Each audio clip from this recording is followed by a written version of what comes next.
আর আজকের যে ভিডিওটা এটা প্লিজ আপনারা সর্বোচ্চ শেয়ার করার চেষ্টা করুন। তাতে হলো যে বিভিন্ন জেলা উপজেলায় যাত্রীরা পৌঁছায়, ওরাও যাতে জানতে পারে কি বলা হচ্ছে এই ভিডিওতে। আপনারা ভিডিওর ব্যানার এবং হেডলাইনে দেখছেন যে মিছিলের মহাপরিকল্পনা, শেষ নির্দেশনা কি। আচ্ছা, শেষ নির্দেশনা কি? কিন্তু মিছিলের যে মহাপরিকল্পনা, আসলে একটা মিছিল কিভাবে সফল করতে হয় বা কিভাবে সফল হয় এটা আমি জানি। আপনারা আমার চেয়ে হাজার গুণ অ্যাডভান্স, আপনারা অনেক বেশি জানেন। ইয়াং ছেলে পেলে, আমাদের ভাই বোনেরা, আপনারা আমাদের চেয়ে 1000 গুণ বেশি জানেন। কিন্তু আমরা যতটুকু জানি বা আমরা যেসব টেকনিক অ্যাপ্লাই করতাম একসময় আমাদের সময়, সেগুলো যদি আপনাদের সাথে একটু শেয়ার করি, আপনারা হয়তো বুঝতে পারবেন যে আসলে কিভাবে কি করে। আমাদের সময় মিছিল হতো আপনার এরশাদ পিরিয়ড, খালেদা জিয়ার পিরিয়ডে, এরপরে আবার খালেদা জিয়ার পিরিয়ডে যেসব মিছিলগুলো বা আমরা মিটিংগুলো করতাম, এইখানে কিন্তু অন্যরকম ছিল। ওই সময়কার আওয়ামী লীগ, ছাত্রলীগ, যুবলীগ এমন একটা জিনিস ছিল, যেটা হচ্ছে যে আমরা মিছিলে নামলে ভাঙচুর, মাইর, ধই, ক্র্যাকার, ককটেল, ঠুস ঠাস এগুলো ছিলই। এবার আওয়ামী লীগের সময় আওয়ামী লীগ, বিএনপির সময় বিএনপি, যার সময় সে এটা ছিল। মানে এটা এমন একটা জিনিস ছিল, দুধ আর আম দিয়া মিক্স করে ভাত খাওয়া যেরকম, বা দুধ কলার ভাত খাওয়া যেরকম, সেম ওই অবস্থা। মানে আতঙ্ক হবে, মিছিল হবে, ওই এলাকা বন্ধ, মানে সব ভাগতো। এই ছিল তখনকার দিন মিছিল। অবশ্য তখনকার মধ্যে অ্যাগ্রেসিভনেসও ছিল। আর্মিদের এরশাদ পিরিয়ডে সেনাবাহিনী জল কামান দিয়া মারতো, ওইটার মধ্যে একটা রং থাকতো, ওইটা দিয়ে মারতো। রাতে পরে যায় চেক করে ধরতো, কারণ ওই যে শার্ট পরে গেছেন সেখানে রং লাগতো, এটা গায়ে লাগে যেতে, এটা উঠতো না, গোসল করলো ধরতে পারতো। ওগুলো এখন নাই আস্তে ধীরে। এরপরও মিছিলগুলো আমরা কিভাবে করতাম, ধরেন আমরা মিছিল করব 50 জন বা 100 জন মিছিল করব, আমরা সব কিন্তু এক জায়গায় দাঁড়াইতাম না, যে গ্রুপ করে দাঁড়াই ও ভাই আসরে আসরে মাইক বাজারে না। এইখানে 5 জন, ওইখানে 4 জন, ওখানে 2 জন, ওখানে 1 জন। হয়তো আমরা যে 5 জন এইখানে আছি, এই 5 জন জানি যে আমাদের ওই পাশে 2 জন আছে, আবার আরেকজন জানে যে ওই পাশে 4 জন আছে। এইভাবে এইভাবে মানে একটু ছড়াইয়া ছিটিয়া থাকতো। জয় বাংলা স্লোগান একজন দেওয়ার সাথে সাথেই যত আগাইতো ততই দুই সাইড থেকে আমাদের পোলা পাইন ঢুকতো। এর ভিতরে একটা টেকনিক ছিল। সেখানে হচ্ছে যে আমরা হয়তো একজন লুঙ্গি পরা, স্যান্ডো গেঞ্জি মেঞ্জি পরা, মানে একটু বয়স্ক দেখে দাড়ি টাড়ি আছে এরকম লোকরে দিয়ে আমরা করতাম কি, একটা সাইকেল, ভাঙাচুরা সাইকেলের পেছনে বিশাল ইটের বস্তা দিতাম। ইট বলতে গোটা ইট না, ওই যে ভাঙা ইট, আদলা, মানে একটা ইটের তো ওই যে হাতুড়ি দিয়ে মারলে 3-4 একটু সাইজ করা এরকম ইটের একটা বস্তা মুখ বাইন্দা তার হাতে তুলে দেয়। সে খুব কষ্ট করে আস্তে ধীরে চালাইতে, মানে সে এমন ভাবে চালাইতে তার চালাইতে কষ্ট হইতেছে। কিন্তু মূল টেকনিকটা হচ্ছে যে আমাদের মিছিল যত আগাইতেছে, তার এই ইটের সাইকেল হয় আমাদের 100 হাত দূরে আছে, অথবা 10 হাত পেছনে আছে, মিছিলের পেছনে আছে, আর সামনে থাকলে 100 হাত সামনে আছে। কোনো অকারেন্স হচ্ছে, মানে পুলিশ আসছে বা ইয়ে আসছে, তখন করতো কি, ঠিক যখন আসছে তখন হয়তো সে সাইকেলটা কাইট করে পড়ে গেছে, পড়ে গেছে, অথবা একটু দাঁড়ায় মুখ খুলে দিয়েছে যাতে পাথরগুলো পড়ে যায়। তো পাথর রাস্তায় পড়া মানে বুঝেন, আমরা যারা মিছিল আসছে তারা বুঝে গেলাম সিগন্যাল পাই সামনে বিপদ আছে, ওইখান থেকে ওই পাথর সবাই হাতে হাতে, কারণ পাথর নিয়ে তো ঘর থেকে বাইরে যায় আমি মিছিলে যেতে পারবো, পাবলিক ধরে বানাই। ওখান থেকে শুরু হইতে এই এই ছিল এক। আর দ্বিতীয় ছিল যে আপনারা কি বলেন জানি না, পালেট বলে, জাহাজের পালেট বলে, জাহাজের কাঠ, ওই যে বক্সের মতো কতগুলো কাঠ থাকে চিকন চিকন, এগুলা হয়তো আমরা 8-10টা কিনতাম। 8-10টা তৎকালীন সময় তো 20, 22, 25 টাকা যাইতো, এখন হয়তো 100 টাকা যাবে। এই পালেতের ওই যে কাঠ, এই কাঠগুলারে মিলে নিয়ে এক একটারে মাঝখান দিয়ে 1 টুকরা আর বীজখান দিয়ে 1 টুকরা, মানে একটা কাঠে 4 টুকরা হয়ে যেত। এগুলো ওই সেম সিস্টেম, হয় সাইকেলে বা কারো রিক্সা মিক্সায় তুলে দিতাম। তো ওদের ধরলে কেউ, আরে ভাই আমি তো আমার ঘরের কাজের জন্য নিতেছি, কেউ বুঝার উপায় আছে যে এগুলো কি জন্য।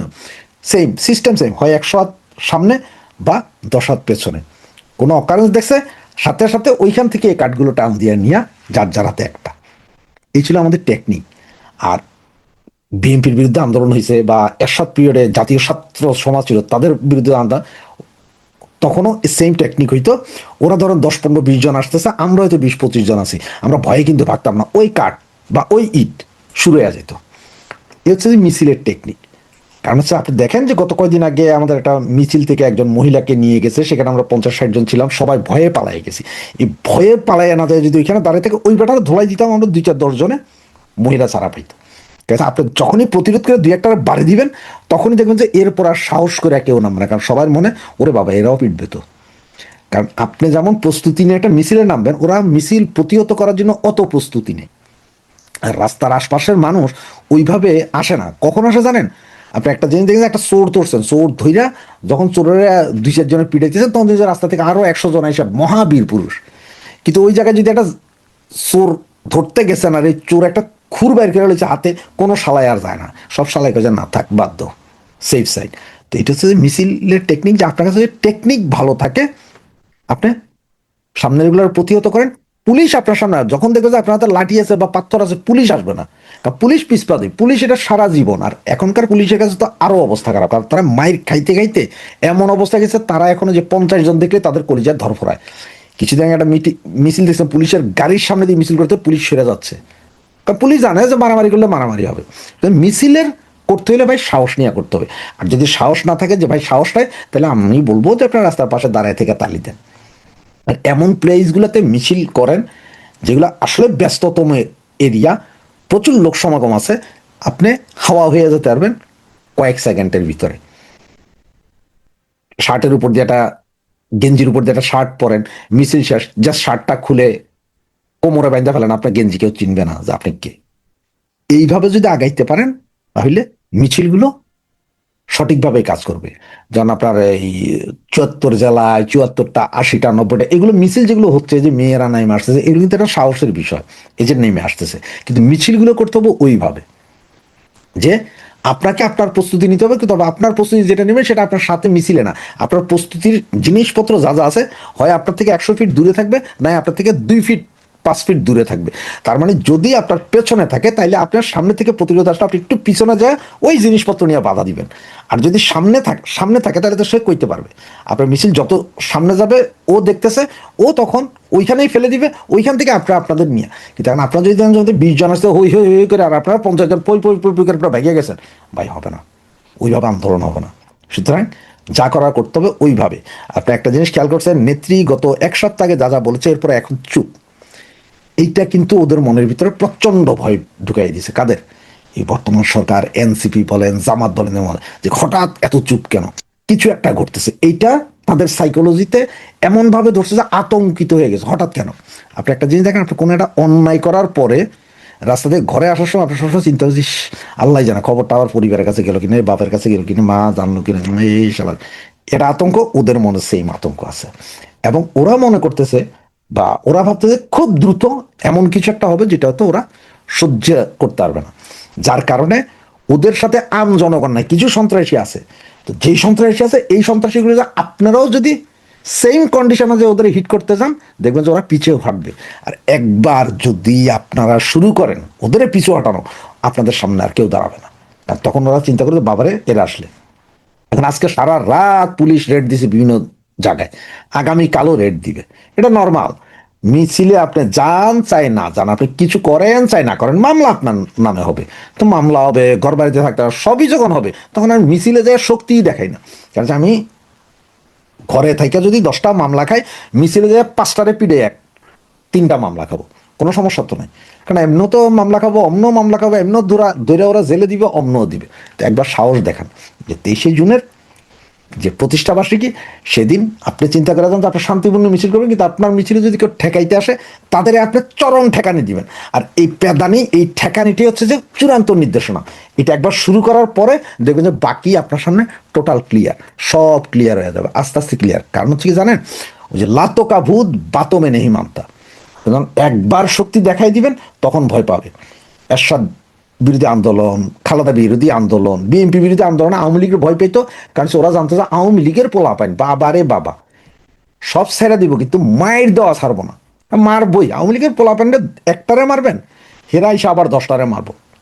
সেকেন্ডের ভিতরে রাস্তা ছাড়তো না, পিটাপিটি চলে, এই পাড়া থেকে ওই পাড়া, ওই পাড়া থেকে ওই পাড়া, চলতোই মারামারি, এই মারামারি থামতো না। সেটাই হচ্ছে যে মূল কাহিনী। মানে শক্তি প্রদর্শন করলেই আপনাকে ওরা ভয় পাইতে শুরু করবে, এবং তারা চিন্তা করবে। কারণ হচ্ছে ওরা এখন যেগুলো বলছে যে আরে কি করতে পারবে, আওয়ামী লীগ নামতে পারবে না, 32 ভাঙ্গা দিয়েছি, শেখ হাসিনারে উঠাই দিছি, ওই করছি সেই করছি, এটা সাহসই নেই। একবার সাহস দেখান, একটা বার সাহস দেখান, ফল হাতে নাতে পাবেন। দেখতে থাকেন। জয় বাংলা, জয় বঙ্গবন্ধু। আসসালামু আলাইকুম। প্রধানমন্ত্রী তারেক রহমানের চীন সফরকে কেন্দ্র করে আন্তর্জাতিক বিশ্বে একটা নড়াচড়া শুরু হয়ে গেছে নানান সমীকরণের জায়গা থেকে। বিশেষ করে বাংলাদেশে নিযুক্ত মার্কিন রাষ্ট্রদূত ব্রেন্ট ক্রিস্টেনসন, তার যে গতিবিধি, তা বেশ রহস্যজনক এবং সন্দেহজনক। প্রধানমন্ত্রী তার প্রথম বিদেশ সফর শুরু করছেন মালয়েশিয়ার মধ্য দিয়ে। মালয়েশিয়া থেকে তিনি চীন সফরে যাবেন এবং সেই সফরটি শুরু হচ্ছে রোববার থেকে। কিন্তু শনিবার পররাষ্ট্রমন্ত্রী ডক্টর খলিল রহমানের সঙ্গে সাক্ষাৎ করলেন ব্রেন্ট ক্রিস্টেনসেন এবং তার যে বক্তব্য এই সাক্ষাতের কারণ হিসেবে, সেটির মধ্যে যথেষ্ট গভীর এক রহস্য লুকিয়ে রয়েছে এবং সেখান থেকেই আমাদের মনে নানান ধরনের সন্দেহ জাগছে। এবং তার এই সাক্ষাৎকে কেন্দ্র করে তার নিজের যে বক্তব্য, পররাষ্ট্র উপদেষ্টা হুমায়ুন কবিরের যে বক্তব্য, একই সঙ্গে পররাষ্ট্র মন্ত্রণালয়ের আনুষ্ঠানিক যে বক্তব্য, এই তিন পক্ষের বক্তব্যে অনেক ফারাক, একটার সঙ্গে আর একটা কোনো মিল নেই। আসলে কি কারণে সাক্ষাৎ করেছেন ব্রেন্ট ক্রিস্টেনসেন আমাদের পররাষ্ট্রমন্ত্রীর সঙ্গে, এবং সেই তো পররাষ্ট্রমন্ত্রী যে ডক্টর খলিলুর রহমানকে এখনো বাংলাদেশের 90 থেকে 95% মানুষ তুমুল সন্দেহের চোখে দেখে। সাক্ষাৎ করতে গিয়ে তিনি যেটা জানালেন মার্কিন রাষ্ট্রদূত, যে ফুটবল বিশ্বকাপে যুক্তরাষ্ট্রের পক্ষে বাংলাদেশের সমর্থন চাইতে এসেছেন। এমনকি তিনি সাংবাদিকদের সঙ্গে তিনি যখন কথা বলছেন, তার কথাগুলো ছিল ঠিক এরকম যে গত রাতে অস্ট্রেলিয়ার বিপক্ষে এক দুর্দান্ত জয় পেয়ে বিশ্বকাপ নকআউট পর্বে জায়গা করে নিয়েছে যুক্তরাষ্ট্র, তাই আমি এখানে পররাষ্ট্রমন্ত্রী এবং সব বাংলাদেশিকে অনুরোধ করতে এসেছিলাম যেন তারা সামনের ম্যাচগুলোতে যুক্তরাষ্ট্রকে সমর্থন করেন।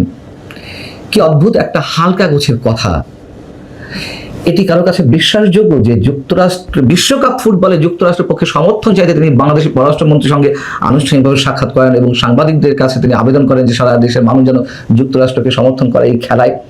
মানে বিষয়টি কি এরকম যে এই ফুটবল বিশ্বকাপে ভোটাভুটির কোনো প্রয়োজন রয়েছে, এই জন্য বাংলাদেশের ভোটটি তাদের জন্য খুব প্রয়োজন?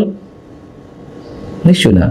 এবং তার এই যে কথা, এই কথার মধ্য দিয়ে যে রহস্য এবং সন্দেহের দানা বাঁধছে আমাদের মাঝে, ঠিক একইভাবে কূটনৈতিক মহলে নানান ধরনের আলোচনা শুরু হয়েছে, বিতর্কের সৃষ্টি হয়েছে। কেন, কি কারণে রোববার যেদিন প্রধানমন্ত্রী তারেক রহমান মালয়েশিয়া সফরে যাচ্ছেন, পাশাপাশি চীনকে সামনে রেখে, ঠিক তার একদিন আগে শনিবার, যে দিনটি আমাদের সাপ্তাহিক ছুটির দিন, সেই ছুটির দিনটিতে পররাষ্ট্রমন্ত্রী ডক্টর খলিলের সঙ্গে মার্কিন রাষ্ট্রদূত বিশেষ এই সাক্ষাৎটি করলেন।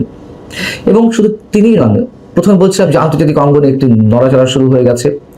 এই ছুটির দিনটিতেও জাপান এবং যুক্তরাজ্যের রাষ্ট্রদূতেরাও দেখা করেছেন ডক্টর খলিল রহমানের সঙ্গে। অতএব বোঝা যাচ্ছে এই চীন সফর প্রধানমন্ত্রীর জন্য একদিকে হতে পারে যথেষ্ট সাফল্যের, অন্যদিকে অনেক ঝুঁকির মধ্যে পড়তে পারে। পাশাপাশি ভারতের বিষয় তো রয়েছেই। এখন আমাদের একটি জিনিস মনে রাখার কথা, বাংলাদেশে নিযুক্ত বর্তমান রাষ্ট্রদূত ব্রেন্ট ক্রিস্টেনসেন যখন বাংলাদেশে এসে যোগও দিতে পারেননি বা যোগ দেননি, তার আগে মার্কিন সিনেটরদের সামনে তিনি যে বক্তব্য দিয়েছিলেন তা ছিল এরকম যে এই অঞ্চলে চীনকে মোকাবেলা করাই হবে তার প্রধান লক্ষ্য। এবং সেই চীন সফরে কিন্তু যাচ্ছেন আমাদের প্রধানমন্ত্রী। সেই দিক থেকে তার এই বক্তব্য, এই সাক্ষাতের বিষয়টি তুমুল সন্দেহের সৃষ্টি করেছে। তিনি আম খেতে ছুটে যাচ্ছেন রাজশাহীতে, তিনি কাউকে রিক্সা উপহার দিতে গিয়ে তিনি নিজে রিক্সা চালাচ্ছেন, বিশ্ববিদ্যালয়ের কোনো সাধারণ শিক্ষার্থীর বাসায় তিনি ছুটে যাচ্ছেন। কি কাজ করছেন তিনি? এবং এগুলো তো অনেক বেশি প্রশ্নের সৃষ্টি করছে। এদিকে আমাদের মার্কিন যে চুক্তি রয়েছে, আমাদের বলতে ইউনূস সরকার করে গিয়েছিল এবং সেটি কন্টিনিউ করছে বিএনপি সরকার, সেই মার্কিন চুক্তির মাধ্যমে চীনের সাথে বাংলাদেশের যে সম্পর্ক তত যথেষ্ট ঝুঁকির মধ্যে ফেলেছে। সেই জায়গা থেকে প্রধানমন্ত্রীর প্রথম যে বিদেশ সফর, তার আগে মার্কিন যুক্তরাষ্ট্রের এই যে সন্দেহজনক কথাবার্তা, সন্দেহজনক আচরণ, সেটি আমাদের জন্য সামনে কোন ধরনের ঝুঁকি ডেকে নিয়ে আসছে সেটা অবশ্যই বিশ্লেষণ দাবি রাখে।